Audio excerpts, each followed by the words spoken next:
daughter of Jabulani Dlamini and Queen Dlamini.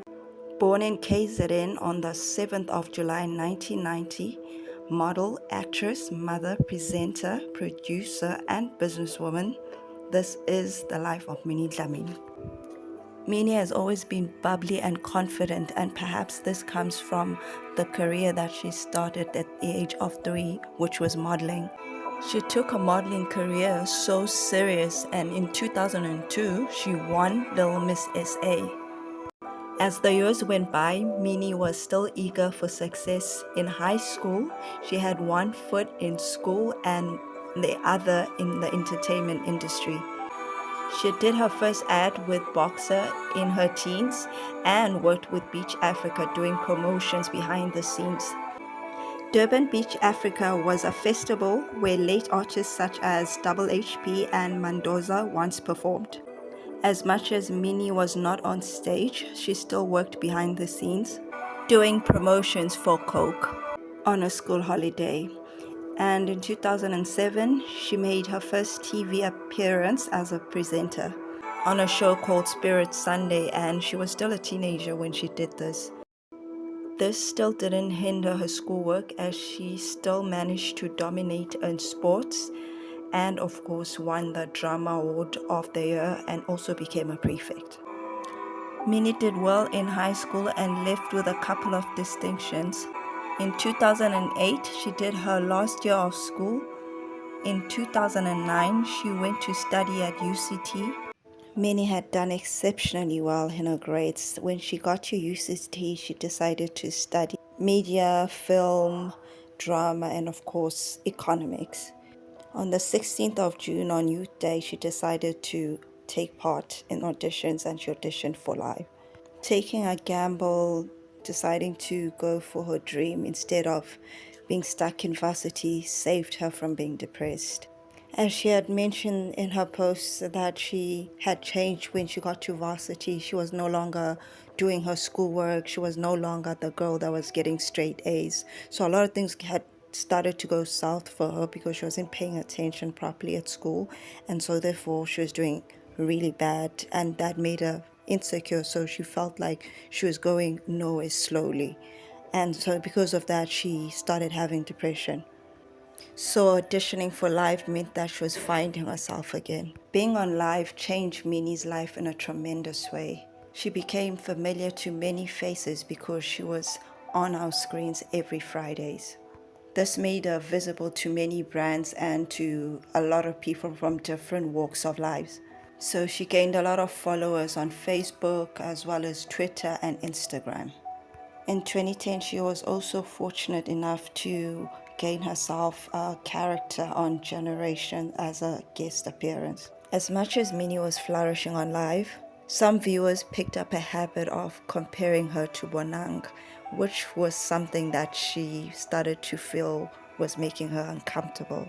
As much as Live had opened doors for her in terms of presenting, she still felt that she was still stagnant in terms of being a presenter on Live because of the comparisons that had started to take place between her and Bonang.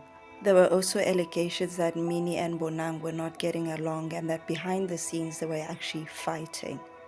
When Minnie was asked why she had decided to leave Live, she said the following words: "The thing is that I worked with two of the best presenters at the time and nobody could deny that. And I learned so much from them.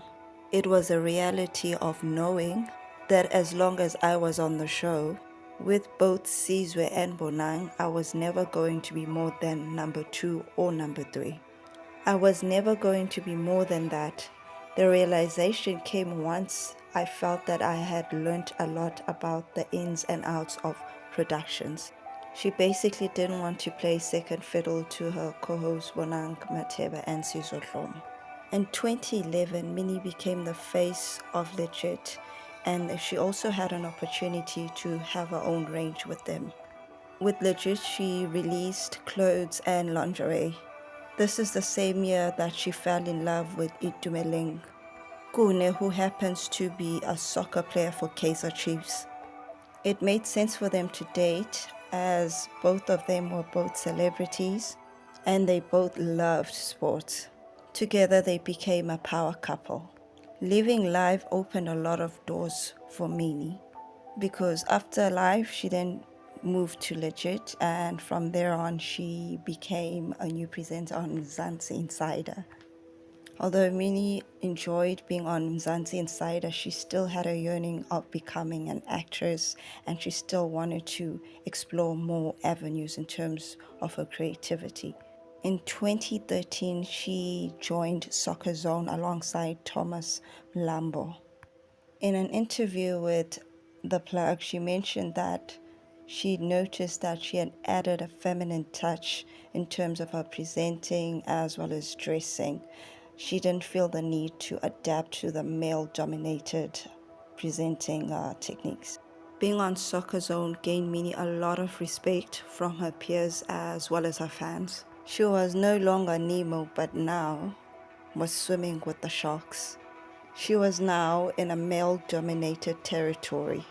As much as males found her to be very attractive, they also respected her because she was no longer just a pretty face. Minnie was very comfortable presenting on Soccer Zone. In an interview with The Plug, she even mentioned that when I went into it, it wasn't daunting at all, in a sense that I grew up playing sports. Got my provincials for tennis. I played so many different sporting codes in school. I was an athletics captain. I was house captain. So sporting was my thing. As much as Minnie was doing well in terms of her career, her love life started to take a dive down. There were rumors that Gune was trying to marry Minnie, but at the same time, he decided to cheat, which is all rumors, we'll never know. So in 2013, the two separated and the relationship came to an end. Minnie said, "If there's anything I know I did perfectly in my life, it was my previous relationship. It's just that sometimes things don't go according to plan. And you know what you're feeling, and that's what it boils down to." Fortunately for Minnie, acting on The Wild as well as Rockville kept her busy.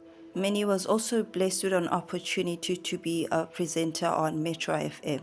Being a radio jockey was another milestone for Minnie Dlamini. She was the youngest radio presenter at the time, as she was on live, but she still tried her best to stand out by doing research most days. In 2014, Minnie became a presenter on Island Treasure. At this stage, she had been an actress, she had been a model, she had been a presenter on radio and on television, but we hadn't heard a lot about her giving back to the communities.